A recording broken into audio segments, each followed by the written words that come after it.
Hey, cycling friends.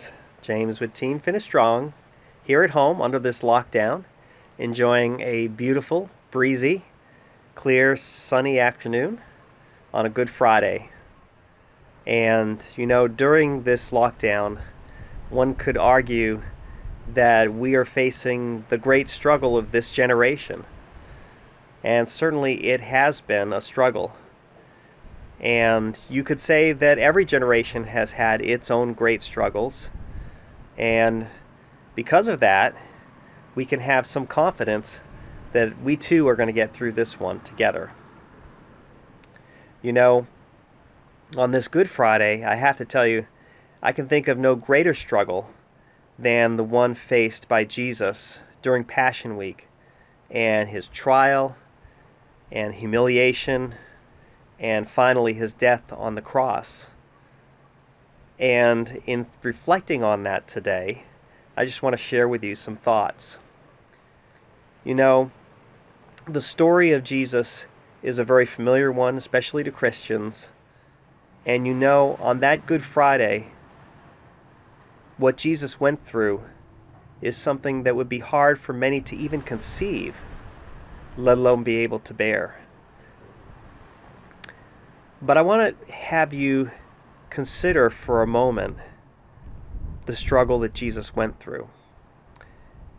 And I would argue that the struggle he went through was not at its greatest while he was on the cross, but rather, I would say that his greatest moment of temptation and despair and anguish came in the Garden of Gethsemane the night before, while he was in prayer, begging his Father to take this cup of suffering from him that he knew he was going to have to walk through.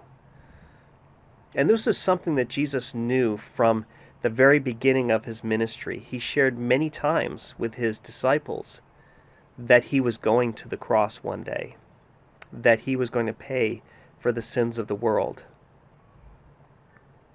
And this, you can imagine, was a very heavy burden for Jesus to bear. And you see it pictured in his anguished prayer in the garden. It said that his sweat was drops of blood, as if it were drops of blood. He was in anguish. He was alone. His disciples had fallen asleep because of the late hour. And he knew that in just minutes, he was going to be turned over for execution and betrayed. And so it was in those moments of anguished prayer to his Father that he faced his greatest struggle to walk away from the will of his Father.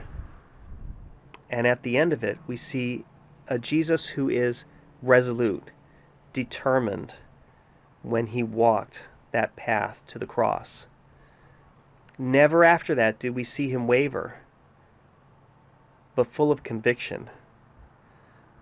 And I'm so glad for it, because if he had wavered, and if he had turned back, where would our hope be today? You could say that when faced with the greatest struggle of his life, and the hardest thing that he'd ever have to walk through, that day where he was nailed to the cross, that he found his strength the day before in prayer, that he had prepared himself for that moment in prayer where he received strength from his Father. And that's what I want to draw us to today, is that we can have that same strength in our times of struggle, whether it be today or some other moment in our life where we're facing great temptation or trial, where the tide of our lives could change. If you take the moment